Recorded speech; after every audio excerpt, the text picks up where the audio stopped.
Ladies and gentlemen, picture this.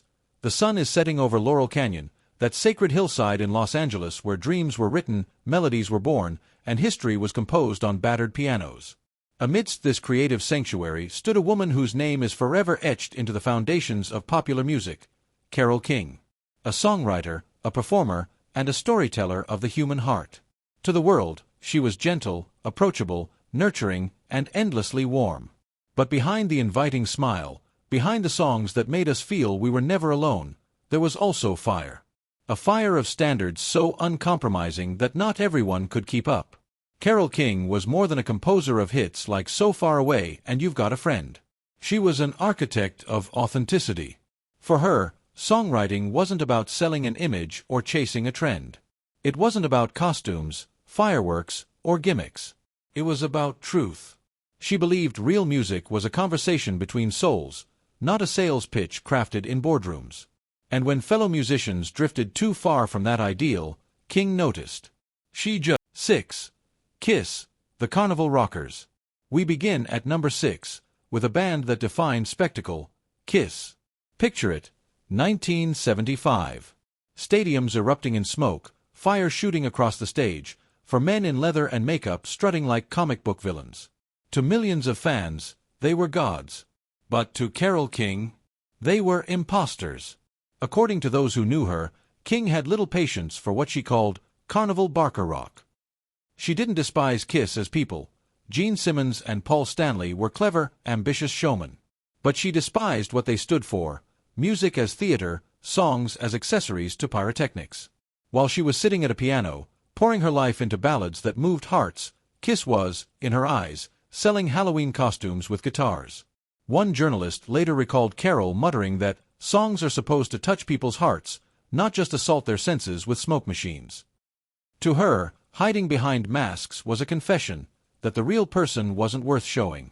And for an artist like King, who built her empire on honesty, that was unforgivable. The feud allegedly came to a breaking point during a Sunset Strip studio session. Kiss was posing for a promotional photo shoot when King arrived for her recording slot. Witnesses claim she refused to even walk into the room until they were done.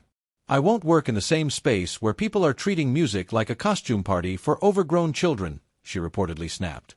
To some, this might sound harsh. But here's the truth. Carole King wasn't just protecting herself, she was protecting the soul of music.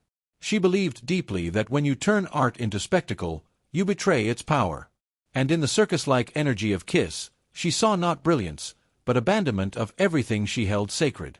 For Kiss fans, the fireworks, the makeup, and the outrageous personas were unforgettable. For Carole King, they were a betrayal of the songwriter's craft. And so, this unlikely feud became one of the most shocking in rock history. 5. Boston.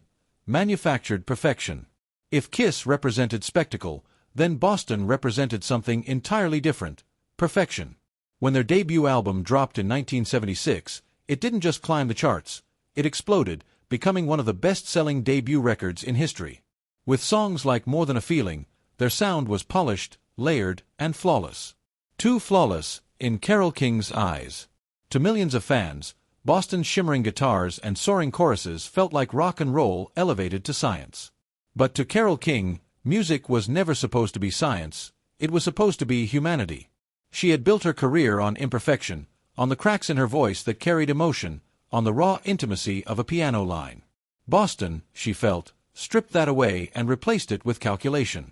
At a Nashville songwriters' retreat, King reportedly vented to colleagues about Tom Scholz, Boston's mastermind. He thinks every note needs to be engineered to perfection, as if songs were equations to be solved, she said. In her view, Boston had turned music into a laboratory experiment, where spontaneity and emotion were lost under layers of technical polish. One writer even recalled King whispering after hearing their performance, "This isn't music, it's machinery. Songs should sound like they were born in a living room, not assembled by robots." That was the essence of her frustration. Boston's art felt sterile, disconnected from the beating heart of lived experience. Witnesses say the tension came to a head during a record label showcase. Halfway through Boston's set, Carole quietly stood up and left. To her companion, she allegedly muttered, "I can't sit here and listen to music that feels engineered instead of felt." For her, walking out wasn't an act of rudeness, it was a protest. What's fascinating is that both Boston and King wanted to move audiences, but their approaches couldn't have been more different. Boston believed in the power of precision, of a perfect soundscape that could sweep listeners away. King believed in vulnerability, in the small imperfections that made music real. And so, what millions adored as timeless rock anthems, Carole King dismissed as soulless perfection. To her, Boston symbolized a dangerous trend in the music industry, one where success was engineered, not felt. And that, perhaps more than anything, went against everything she believed as an artist. 4. Foreigner, the formula hitmakers. If Boston represented the laboratory of rock, then Foreigner represented its boardroom. By the late 1970s, Foreigner had become a juggernaut, dominating FM radio with anthems like Feels Like the First Time and Cold as Ice. Their formula was airtight, catchy hooks, big choruses, and just enough rock edge to keep stadiums roaring. For most of America, it was irresistible. For Carole King, it was infuriating. King's career had always been about authenticity, songs drawn from heartbreak, longing, and the fragile beauty of ordinary life. When she looked at Foreigner, she didn't see that vulnerability. She saw calculation. According to insiders, she once told a fellow composer at a Beverly Hills meeting, "Mick Jones and Lou Gramm write like they're filling out a corporate checklist. It's not communication, it's demographic targeting." That accusation cut to the heart of Foreigner's style. The band had perfected a balance between rock credibility and pop accessibility, but to King, it was too neat, too safe. She believed they weren't speaking to souls, they were speaking to focus groups. And in her eyes, that made their music hollow. The tension wasn't just philosophical. At industry gatherings, King reportedly bristled when Foreigner was hailed as masters of the craft. She allegedly complained to friends, "They've reduced songwriting to a science of radio play. It's not about truth anymore, it's about profit margins." Harsh words, but ones that reflected her deep belief in art over commerce. One account claims that during a showcase, Carole sat silently through their set, arms crossed. When someone asked her opinion afterward, she coolly replied, "It's good business, not good music." That phrase, simple and sharp, captured her entire frustration with the band. Of course, Foreigner's fans saw it differently. They filled arenas, sang along to every chorus, and found joy in the very songs Carole dismissed as formulaic. But that was the paradox. What millions embraced as rock anthems, Carole saw as marketing exercises. This clash between Foreigner and King wasn't about talent. Both had plenty. It was about philosophy. Foreigner believed in delivering exactly what the audience wanted. King believed in offering the audience a piece of the artist's soul, even if it wasn't what they expected. And so, in Carole King's world, Foreigner became the embodiment of music's dangerous slide into formula, proof, to her, that sincerity was losing ground to strategy. 3. Styx, rock meets theater. If Foreigner symbolized businesslike songwriting, then Styx embodied the theater, a band that blurred the line between rock concert and Broadway show. By the mid-1970s, Styx had carved out a unique identity with ambitious concept albums, operatic vocals, and dramatic stage productions. For fans, it was thrilling. For Carole King, it was maddening. King built her reputation on the intimacy of storytelling, a piano, a voice, and the raw honesty of lived experience. Styx, however, often layered their music with elaborate plots, sci-fi imagery, and theatrical flourishes. According to one fellow songwriter, King once remarked, "They've confused rock with dinner theater. Music shouldn't need a playbill." That stinging critique revealed her disdain for what she considered artificial complexity. To King, a song was supposed to be a personal confession or universal reflection, not a puzzle wrapped in costume changes and stage lights. While audiences loved Singing Along to Come Sail Away or Mr. Roboto, Carole reportedly saw those tracks as Broadway rejects dressed up as rock anthems. Her frustration wasn't just aesthetic, it was also philosophical. Styx represented a trend in rock toward spectacle, grand productions that drew eyes as much as ears. King feared that emotional sincerity was being drowned out by smoke machines, laser lights, and theatrics. She allegedly told peers at a New York gathering, "The more they add costumes and plots, the further they get from human connection. That's not what music is meant for." This divide became especially clear at a Chicago festival where both artists were scheduled. Witnesses claim King refused to share the stage if Styx was on the lineup, saying, "I won't be part of a show where music has intermissions and program notes." It was her way of rejecting what she saw as pretentious distractions from the heart of the art form. Yet, fans of Styx would argue that their creativity expanded rock's horizons, making concerts unforgettable experiences. They believed music could be both a story and a spectacle. But in King's eyes, those theatrical elements only clouded the purity of songcraft. For Carole King, Styx wasn't just another rock band. They were a warning sign, evidence that rock music could lose itself in spectacle, chasing drama instead of truth. And that, for her, was the greatest betrayal of all. 2. Kansas, the philosophers of rock.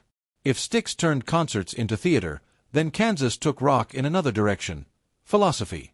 With tracks like Carrie on Wayward Son and Dust in the Wind, Kansas became famous for weaving existential questions and spiritual undertones into their music.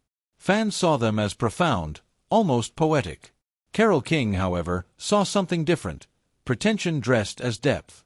King's own songs, "So Far Away," "You've Got a Friend," "It's Too Late," found meaning in the everyday. Her power lay in turning simple, lived emotions into timeless anthems. Kansas, by contrast, aimed for the cosmic. They wrote about the nature of existence, life's mysteries, and mankind's search for truth. To some, this made their songs enduring classics. To King, it was a step too far. At a Malibu dinner party in the late 70s, King allegedly remarked to close friends, "They're trying to turn rock into a philosophy class. Real wisdom comes from experience, not riddles." That frustration reflected her deeper belief that music should connect through relatability, not through intellectual gymnastics. Kansas's style, layered instrumentals, soaring violin solos, shifting time signatures, only fueled her skepticism. Where her music embraced warmth and accessibility, theirs leaned toward complexity. King supposedly described it as pseudo-intellectual rambling, impressive on paper but hollow in the heart. What stung most for King was the way critics praised Kansas as meaningful and thoughtful, while often dismissing her directness as simple or domestic. Industry insiders claim she confided, "When I write about love and loss, it's labeled small. When Kansas sings about dust, it's called profound. Why is my truth seen as less?" The tension highlighted a clash of artistic philosophies. Kansas reached upward, toward the stars and the infinite. King reached inward, toward the human heart. Both paths carried value, but in her eyes, Kansas's lofty lyrics too often disconnected from the real struggles of everyday people. By the late 70s, this quiet rivalry had become emblematic of a larger debate in music: authenticity versus abstraction. For Carole King, Kansas represented a danger: the risk that rock could drift so far into intellectualism that it lost the warmth of shared human experience. And for an artist who built her legacy on sincerity, that was unforgivable. 1. Heart, the feminist rock betrayal. If Kansas frustrated Carole King with their philosophy, then Heart, the Wilson sisters, and Nancy, represented something far more personal: betrayal. In the 1970s, both King and Heart stood as powerful female voices in a male-dominated industry. But instead of solidarity, King reportedly saw Heart's approach as undermining everything she believed women could bring to rock. Heart burst onto the scene with Barracuda, Crazy on You, and Magic Man. Their fiery vocals, thundering guitars, and bold stage presence shattered the stereotype that women couldn't command the stage as fiercely as men. To their fans, they were revolutionaries. To Carole King, though, they were imitators, women proving themselves by copying the loudest, most aggressive traits of male rock stars. At a women's music conference, King allegedly told colleagues, "Our strength comes from our perspective, not from shouting louder than the boys. They've traded authenticity for noise." That quote captured her deepest frustration. For King, being a woman in music meant embracing emotional honesty, tenderness, and depth, qualities she felt were unique and powerful. Heart, in her view, abandoned those gifts in favor of out-rocking men at their own game. The clash was made worse by Heart's massive success. By the late 70s, they were topping charts and selling out arenas while King struggled to maintain commercial relevance. Industry insiders recall her confiding, "They've built their career on proving they can be as obnoxious as men, instead of showing that women can be different, and just as strong." A backstage encounter in 1979 reportedly became the final straw. When Nancy Wilson allegedly dismissed King's music as outdated folk rock, King snapped.